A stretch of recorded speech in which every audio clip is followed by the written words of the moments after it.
Roma 5 ayat 5. Dan pengharapan tidak mengecewakan, karena kasih Allah telah dicurahkan di dalam hati kita oleh Roh Kudus yang telah dikaruniakan kepada kita. Saya baca bagian B-nya, karena kasih Allah telah dicurahkan di dalam hati kita oleh Roh Kudus yang telah dikaruniakan kepada kita.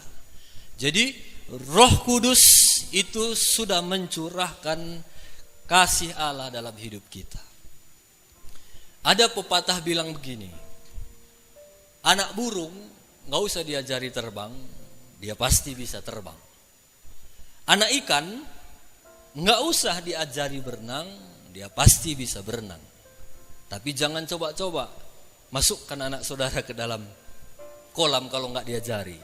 Kenapa? Karena di dalam hidup anak kita tidak ada benih ikan. Di dalam anak ikan sudah ada benih ikan, makanya dia bisa berenang tanpa diajar. Lahir langsung berenang, ya. Enggak ya, pakai telur dulu ya. Kalau ikan pakai telur dulu. Nah, begitu juga seharusnya ya. Seharusnya kalau kita baca di dalam ayat ini, di dalam hidup kita ada kasih Allah. Jadi seharusnya kita anak-anak Tuhan gak usah diajar-ajari lagi mengasihi, seharusnya kita sudah mengasihi. Karena di dalam hidup kita sudah ada kasih Allah. Jadi hati kita ini sudah dicurahkan kasih Allah. Raja Salomo pernah bilang begini, jagalah hatimu dengan segala kewaspadaan, karena dari situlah terpancar kehidupan. Jaga hati kita, karena dari hati inilah terpancar kehidupan. Jadi hidup kita itu ditentukan dari hati. Kalau hati kita beres, hidup kita pasti beres. Kalau hati kita lurus, hidup kita pasti lurus. Kalau hati kita tulus, hidup kita pasti tulus. Kalau hati kita benar, hidup kita pasti benar. Kalau hati kita kuat, hidup kita pasti kuat. Kalau hati kita sikit-sikit sakit hati, pasti hidup kita nggak akan kuat. Jadi hati itu sangat mempengaruhi hidup. Jadi hati-hatilah dengan hati. Nyanyi dunia pun bilang, jagalah hati, jangan kau nodai, kan? Ya, jangan hati. Orang dunia pun tahu hati ini sumber kehidupan. Hari ini tema firman Tuhan, hidup yang digerakkan oleh hati yang dipenuhi kasih Allah. Hidup yang digerakkan oleh hati yang dipenuhi oleh kasih Allah. Alat musik ini, drum, keyboard, itu semua bukan tergantung alat musik, tapi tergantung siapa yang di belakangnya. Kalau orang yang di belakangnya itu tidak memainkan dengan hati, walaupun itu merek Yamaha, kuping kita akan mendengar, ya ampun. Karena hati itu yang menggerakkan. Drum itu adalah alat musik yang keras. Tapi kalau orang yang di belakangnya memainkan dengan hati, itu tidak akan mengganggu kita lagi, tapi justru itu akan membawa kita menikmati hadirat Tuhan. Saya pikir pelayan-pelayan di sini, kalau mereka nggak melayani dengan hati, udah lama ditinggalkannya gereja ini. Udah melayani, nggak dikasih apa-apa, dimarah-marahi lagi. Siapa yang mau seperti itu? Mau kamu kerja di satu kantor nggak digaji, udah nggak digaji dimarah-marah lagi? Enggak. Kenapa? Kita bisa seperti itu di sini karena kita melayani dengan hati. Jadi segala sesuatu yang kita lakukan dengan hati itu akan bertahan lama. Tapi segala sesuatu yang tidak kita beri hati kita akan kehilangan itu. Ada 3 tanda orang melakukan segala sesuatu itu dengan hati. Ada tandanya. Yang pertama, Roma 5 ayat 1. Sebab itu kita yang dibenarkan oleh iman, kita hidup dalam damai sejahtera dengan Allah oleh karena Tuhan kita Yesus Kristus. Jadi yang pertama, orang yang melakukan sesuatu itu dengan hati, tandanya dia damai sejahtera. Biar gak ada uang, damai. Pernah kamu mengalami itu? Gak ada uang dulu, damai aja kamu, tenang aja kamu. Banyak masalah, damai. Itu ciri orang yang melakukan dengan hati. Kalau hati itu ada kaitannya dengan keluarga. Jadi ada kaitannya dengan keluarga. Segala sesuatu itu dimulai dari keluarga. Saya mau bilang begini, rumah kita itulah ukuran kekristenan yang sesungguhnya. Sekali lagi, rumah kita lah ukuran kekristenan kita yang sesungguhnya. Bukan di sini. Bukan saya lagi berkhotbah ini enggak, bukan saya sesungguhnya ini. Yang sesungguhnya saya tanya istri saya, tanya anak-anak saya. Itulah kekristenan yang sesungguhnya. Saya tahu saudara semua datang ke sini, saudara itu bukan sesungguhnya itu. Duduk, oh haleluya, oh puji Tuhan, shalom. Tapi di rumah, nggak tahu lah aku. Tapi yang di rumah itu yang aslinya. Itulah kekristenan yang sesungguhnya. Jadi apapun ceritanya, mulailah dari rumah. Kalau saya berkhotbah di sini, oh saudara-saudara puji Tuhan, haleluya. Semua saudara bilang, oh aku diberkati sekali dengan khotbah itu. Tapi istriku di belakang, apa aku bilang, ada mana, katanya pula. Itu nggak ada gunanya. Sekalipun aku kemana-mana pergi, tapi istriku atau aku Jadi semua dimulai dari rumah. Banyak orang bisa pimpin perusahaan, di bawahnya 100 orang. Suami-suami pimpin, bawahnya 100. Istri ada jadi bos, bisa pimpin 100 orang. Tapi pimpin satu makhluk yang di rumah itu susah sekali. Pimpin suami, pimpin istri. Banyak orang bisa berbicara bagus kepada orang, tapi ngomong sama makhluk yang satu itu kayaknya susah sekali. Saya kadang-kadang di kerja-kerja saya lihat itu ada ibu-ibu atau bapak-bapak, biasanya ibu-ibu atau bapak-bapak juga sering bagikan aqua ya. Ini enak-enak kalimbubu katanya sama orang. Sama suami, tangkap. Seharusnya sama suami istri kita, indah saya. Sama orang ada masalahnya, kita bisa bilang, Dek, sabar kami ya Dek. Segala sesuatunya baik adanya Dek. Tuhan sedang merendah Dek. Sama orang, tapi sama istri kita. Nah udahlah, gak usah saya lanjutkan. Sama suami orang, sama laki-laki lain kita bisa ngomong baik-baik. Bang, tetap kuat ya bang. Oh, semuanya pasti baik bang. Di dalam, semua ayat-ayat bisa kita keluarkan. Tapi sama suami kita, Mak, di mana batikku? Darami. Maka pakai mata. Itu aslinya itu. Jadi segala sesuatu dimulailah dari rumah. Amin. Jadi ukuran kekristenan itu adalah di rumah. Gimana kamu sama suamimu, gimana kamu sama istrimu, itulah aslimu. Ya. Jadi itu yang paling penting. Kalau orang yang muji kita, itu belum benar itu. Tapi kalau istri kita yang muji kita, itu yang udah benar. Kalau suami kita yang puji kita, nanti sianuah maka bagai. Bapak sianuah maka bagai, kata istri atau suami kita, itu udah betul. Tapi kalau orang yang bilang, aduh Kristus itu baik kali, belum betul itu. Jadi semua dimulai dari rumah. Kemanapun kita, kalau dari rumah kita sudah beres, Tuhan akan menyertai, memberkati setiap apapun yang kita kerjakan. Yang kedua, yang pertama tadi ciri orang yang mengerjakan dengan hati, dia akan damai. Yang kedua, ayat 2, Roma 5 ayat 2 dan 3. Oleh dia kita juga beroleh jalan masuk oleh iman kepada kasih karunia. Di dalam kasih karunia ini, kita berdiri dan kita bermegah dalam pengharapan akan menerima kemuliaan Allah. Dan bukan hanya itu saja, kita malah bermegah juga dalam kesengsaraan kita. Jadi yang kedua, orang yang melakukan dengan hati, dia akan berdiri menghadapi setiap kesengsaraan yang ada. Kadang-kadang kita mengalami kemuliaan, kadang-kadang kita mengalami kesengsaraan. Kadang-kadang kita berdoa langsung dijawab, kadang-kadang lama baru dijawab. Kadang-kadang sepertinya terasa sulit semuanya. Kadang-kadang semuanya sepertinya terasa gampang. Tapi itu tidak masalah. Ketika kita menghadapi persoalan, ketika kita berjalan dengan hati, percayalah kita akan tetap tegak berdiri.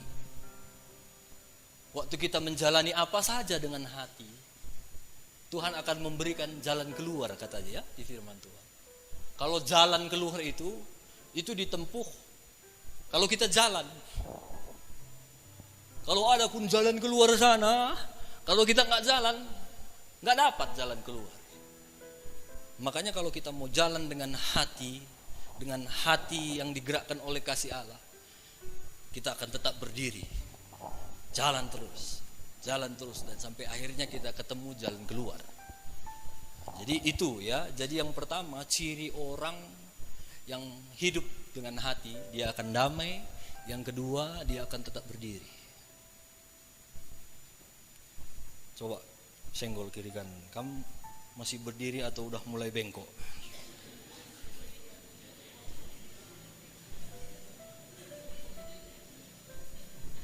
Kalau udah mulai bengkok, makin capek. Mulai bengkok, makin capek. Mulai enggak dengan hati, makin capek. Segala sesuatu, kalau kita gerakkan dengan hati, itu pasti akan ringan. Siapa di sini yang pernah jatuh cinta? Angkat tangannya. Bilang kiri kanan, yang enggak angkat tangan enggak normal itu. Semua kita pernah jatuh cinta. Saya ingat waktu jatuh cinta, waktu Mamat Copin bilang bisa datang, capek pun kurasa bisa. Bilang. Kenapa? Digerakkan oleh hati. Saya pernah satu kali kami mau ibadah ke Sugihan. Jadi mau ibadah ke Sugihan, saya udah di sini duluan, baru istri saya datang. Sampai di sini istri saya bilang, aduh, air kita keran lupa saya matikan. Siapa yang salah? Saya atau dia? Dia lupa matikannya. Saya udah di sini. Saya pikir-pikir, biarin aja lah. Biar dia ke Brastagi naik angkot, biar lain kali lama diingatnya, kupikir. Biar gak lagi kebiasaan begitu. Tapi hatiku mulai bicara. Mana kasihmu, mana hatimu yang digerakkan oleh kasih Allah. Lalu dia dengan merasa bersalah, iyalah aku mandi cepat-cepat, biar nanti aku ke Brastagi, nanti aku menyusul lagi ke Sugihan. Karena kalau dihitung waktu, kalau dia naik angkot lagi ke Brastagi, nggak mungkin lagi kami sama pergi ke sana. Jadi saya harus duluan ke sana, dia nanti naik angkot sendiri ke Sugihan. Saya laki-lakinya keluar, biarin aja, biar tahu rasa, biar nggak kebiasaan begitu. Nah itu laki-laki tuh. Tapi hati saya mulai bicara, tunjukkan kasih. Saya mau mulai belajar dengan hati. Waktu dia mandi, diam-diam saya ambil kereta, saya ke Brastagi, sampai sini, udah siap mandi dia, mau ke Brastagi dia. Saya bilang, nggak usah lagi mah. Kenapa? Saya sudah ke Brastagi, sudah aku matikan. Senang dia. Justru dengan begitu lama diingatnya. Sejak itu nggak pernah lagi dia lupa matikan air. Saking takutnya nggak pernah lagi pun dihidupkannya air. Kenapa? Karena ada hati yang menggerakkan itu.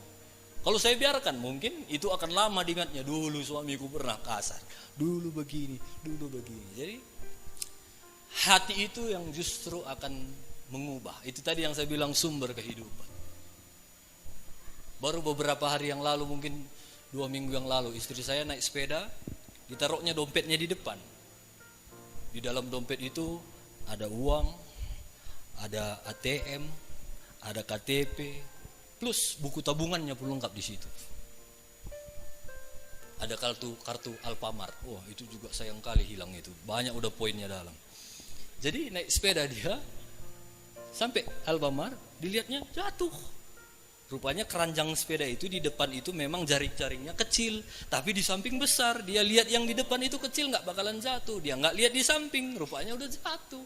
Itu jam-jam pagi, banyak aron di jalan ini. Dia ke sana mau belanja, dia lihat nggak ada lagi dompetnya. Dia langsung lari ke rumah, hilang dompetku katanya. Kami cari, nggak dapat. Udah pasti itu bukan orang GPD Logendak yang ambil itu. Udahlah, hilang. Sekali lagi kalau saya ikut laki-laki saya akan marahi dia. Makannya. Kalau begini bagaimana? Uruslah sendiri, rasakan sana. Saya bisa bilang begitu. Orang dia yang buat, kurang hati-hati.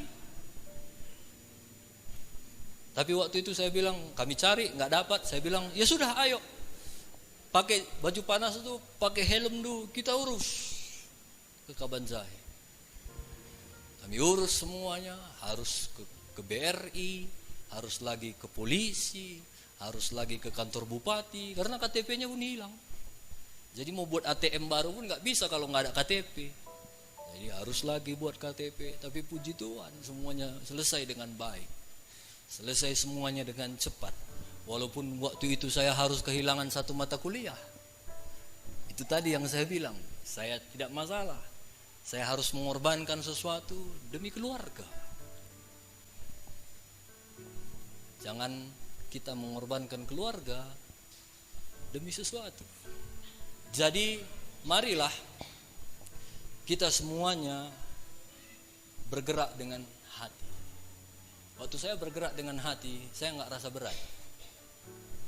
Saya naik kereta, saya udah nggak mikir. Kami hanya mikirnya, Tuhan pasti tolong. Karena uang di dalam itu bukan hanya uang kami, hanya ada uang orang dititip di situ. Tapi semuanya berjalan dengan baik.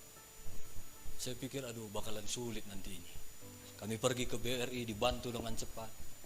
Dia bilang harus ada surat dari kepolisian begini. Saya masuk ke kantor polisi, saya pikir harus ada orang dalam nanti ini, kalau nggak bayar mahal lah ini.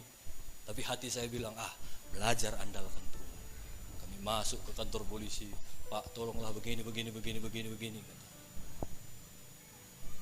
Lalu dia tanya istri saya, oke, ibu pekerjaannya apa? Pendeta bu. Pendeta pak, kata istri saya. Lalu polisinya bilang, oh sama seperti bapak pendeta ini ya. Dalam hati saya berarti dia kenal saya. Puji Tuhan, haleluya. Pas selesai bayar, berapa utang kami pak? Gaya-gaya kan. Udah gak usah pak pendeta. Puji Tuhan, pergilah. Beres semuanya. Saya minta surat 1, dikasihnya 2. Pergi lagi ke kantor bupati. Semua orang lama ngantri situ. Datang kami. Ada pula orang kenalan di situ. Apa tadi? Udah beres. Kami pergi. Dan 1 hari itu selesai. Jadi kalau kita bergerak dengan hati, bukan hanya saja banyak yang dibantu oleh Tuhan. Saya percaya semua yang orang-orang di polisi itu, di bupati, di BRI itu semua dibantu oleh Tuhan. Kenapa? Karena ada seseorang, ada orang yang bergerak dengan hati. Jadi percayalah kalau kita bergerak dengan hati, yang pertama kita akan damai, yang kedua kita akan berdiri. Tapi Tuhan tidak janji nggak ada persoalan. Masalah tetap ada, tapi kalau kita hadapi dengan berdiri. Kalau ini masalah kita hadapi dengan berdiri. Kalau lari aku, bisanya aku lompati ini. Biarpun aku bukan orang Nias, harus jago lompat batu, bisa kalau aku berdiri. Tapi kalau aku begini lompat, bagaimana? Nggak bisa. Jadi bergeraklah dengan hati supaya kita bisa tetap berdiri. Yang terakhir, ayat 3. Dan bukan hanya itu saja, kita malah bermegah juga dalam kesengsaraan kita. Karena kita tahu bahwa kesengsaraan itu menimbulkan ketekunan. Jadi tekun. Kalau kita bergerak dengan hati, kita akan menjadi orang yang tekun. Tekun itu artinya berani memulai, berani menjalani, dan berani menyelesaikan. Walaupun mungkin orang-orang udah gak mengerjakan apalagi yang kita kerjakan. Tapi karena kita bergerak dengan hati, kita akan tekun. Tekun. Orang yang gak bergerak dengan hati, sikit-sikit akan berhenti, sikit-sikit akan pergi, sikit-sikit akan gak jelas. Karena tidak tekun. Sikit aja tersenggol, sakit hati, gak mau lagi. Jadi orang yang digerakkan dengan hati, ya seperti saya bilang tadi, pelayan-pelayan udah dimarahi, udah kerja, udah nggak dikasih apa-apa, tapi tetap tekun. Nah, kenapa? Karena mereka mengerjakan dengan hati. Jadi kalau kita bekerja dengan hati, itu akan menghasilkan ketekunan. Sekarang anak kami Copin Celin itu makin lama makin pintar, makin lama makin jago. Tapi kami belajar tekun, mengasihi dia, mendidik dia dengan hati. Semalam dikeroyoknya pula anak orang. Untung gak ada wartawan di sini. Kalau enggak, udah masuk berita juga. Seorang anak pendeta, 2 orang mengeroyok 1 orang karena dia beda agama. Oh, padahal nggak ada kasus apa-apa itu. Padahal memang beda agama. Semalam ada anak-anak di situ, dihantamnya kakaknya Copin. Buah, kena kepala. Lapornya ke rumah, dia bilangnya sama adeknya, "Dek, pukul orang aku." Datang adeknya, ayo. Dihantaminya. Buah. Aduh, saya pikir siapa yang ngajari ini? Pulang saya dari Medan semalam, saya tanya, "Sama tadi berantem kalian?" "Iya, Pak." "Siapa yang menang?" "Kami, Pak." "Oh, bagus, puji Tuhan." Pengajaran sesat ya. Saya bilang nggak boleh berantem. Bukan begitu anak Tuhan. Itu harus tekun kita ajarin. Baru diajarin sore. Malamnya udah biru pula punggung kakaknya digigit adeknya. Kalau saya nggak tekun kau, mulai lagi sini, ambil itu, ambil minyak pengalun, aluni kakak itu. Nggak mau, dia harus diajarin. Nggak mau dicubit juga pahanya. Cubit gini, nggak mau lagi. Harus tekun mengajar. Jadi kita juga orang tua, saya mau bilang begini, anak kita itu bisa hebat, anak kita itu bisa menjadi orang yang luar biasa, bukan tergantung di mana sekolahnya. Sekali lagi, kehebatan anak kita itu bukan tergantung di mana dia sekolah. Mau dia sekolah di Legend, mau dia sekolah di Metodis, mau dia sekolah di Logenep, Kecamatan Dolak Raya, mau dia sekolah di Barus Jahe, dimanapun dia sekolah, itu tidak mempengaruhi anak itu. Tidak mempengaruhi di mana dia sekolah. Tapi anak kita itu akan dipengaruhi di mana bapaknya, di mana mamanya. Jadi waktu kita mendidik anak kita itu, di mana kita itu yang akan menentukan identitas anak kita itu. Saya sampai hari ini mengajar anak saya itu, sampai anak kami itu menganggap aku itulah segala-galanya. Kalau dia bisa nyanyi, kaulah segalanya. Sampai segala sesuatu yang rusak-rusak, bapak, bawa sama bapak. Semua rusak dibawa sama bapak. Sekali lagi, anak-anak itu membuat dia merasa percaya kepada bapaknya atau kepada ibunya, itu satu hal yang penting. Bagi dia itu jauh lebih penting, bukan waktu kita beli dia main-mainan, tapi bagi dia jauh lebih penting waktu mainannya rusak kita perbaiki. Nah, itu perlu, itu pelajaran buat bapak-bapak sama ibu-ibu. Kalau ada mainan anak kita rusak, belajarlah perbaiki. Jangan beli. Dia gak akan melihat bagaimana kita itu, wah, bapakku ini hebat. Saya sampai apapun rusak, perbaiki. Apapun rusak, perbaiki. Sampai kadang-kadang anak saya keterlaluan. Kami lewat ke Tugu Brastagi itu, 1 kali air mancurnya mati. Dia bilang, "Pak, mati, Pak." Dia pikir saya bisa betulin itu. Sampai kadang-kadang keterlaluan. Waktu istri saya hidupin TV, dia tanya, "Pak, Mama bisa?" Dia merasa bapaknya itu segala-galanya. Jadi penting sekali bahwa kita mengajarkan anak kita itu, membuat dia merasa dia berharga, membuat dia menjadi anak yang harus diajar dengan tekun. Jangan udah susah diajari, udahlah sukamu lah situ, sukamu mau gimana kau, sukamu. Jadi orang tua kita harus tekun. Anak saya itu baru sore dinasihatin, malam udah berbuat lagi. Kalau saya nggak tekun mengajari dia, aduh, mungkin dia nggak akan jadi apa-apa. Tapi waktu kita tekun, mengerjakan dengan hati, dia akan bertumbuh menjadi orang yang luar biasa. Saya selalu minta kepada Tuhan, Tuhan berikan aku hati untuk mengasihi. Karena kalau kita nggak bekerja dengan hati berat. Seperti semalam, saya udah pulang sore, saya siapkan bahan khotbah, main-main pula mereka, ajaknya pula aku main-main. Aku pikir, aduh kalau aku main-main lama ini nanti kerja, malam lagi aku tidur. Tapi aku mau belajar mengasihi mereka dengan hati. Ku tinggalkan semua pekerjaanku, aku main-main di tempat tidur. Wah, gimana anakku, gimana anakku, gimana anakku. Sampai aku berdua sama Celin di atas, Copin sama mamanya sama Iting di bawah. Si Celin peluk aku, dia bilang, Mama mana? Di bawah. Bulang? Di bawah. Itu kan Celin adiknya. Iting? Di bawah. Kakak Ua di mana? Di bawah. Adik di mana? Katanya. Saya mulai mikir, adik belum ada anakku. Ini adik, katanya. Kadang-kadang itulah yang menjadi penghiburan kita, ya. Jadi kalau kita mengerjakan dengan hati, yang pertama kita akan damai, yang kedua kita akan tetap berdiri, yang ketiga kita akan menjadi orang yang terus tekun. Makanya kalau kita udah mulai bosan, mulai udah nggak tekun, jangan-jangan kita sudah tidak dengan hati lagi. Kalau kita ngelihat suami kita udah bosan, aduh udah bosan aku ini. Kalau bisa tukar tambah. Nah, jangan-jangan kita udah nggak punya hati lagi. Kita melihat istri kita, aduh dulu 49 sekarang 94, aduh bisa tukar tambah. Jangan-jangan kita udah nggak punya hati. Jadi bergeraklah dengan hati. Amin. Yusuf, kenapa dia bisa tekun?